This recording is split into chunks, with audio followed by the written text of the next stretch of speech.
এই যে 12 ঘন্টা ডিউটি শেষ করলাম, আবার রোদের মধ্যে হাঁটতেছি।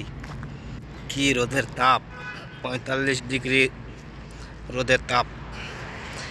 এখন রুমে যাব, আবার রান্না বান্না করতে হবে। প্রবাস জীবন। বন্ধু, তোদেরকে বলি, তোরা যে বলিস বিমানে উঠলে বেঈমান হয়ে যায়, না রে বন্ধু, বিমানে উঠে বেঈমান হয় না রে বন্ধু। 12 ঘন্টা ডিউটি, 16 ঘন্টা ডিউটি, 14 ঘন্টা ডিউটি বন্ধু। এই ডিউটি শেষ করে রুমে গেলে বন্ধু আর শরীর ওঠে না। তুই দেখতেছিস রোদে কত তাপ, রোদের কি স্পিড। এই রোদের মধ্যে যাইতেছি, আবার বাসায় যেয়ে রান্না করতে হবে। সময় কখন বন্ধু, ঘুমই তো হয় না। মনটাই চায় আরও 1 ঘন্টা বেশি ঘুমাই, আধা ঘন্টা ঘুমাই, কিন্তু আবার উঠে আবার আসতে হয়। এরই নাম প্রবাস।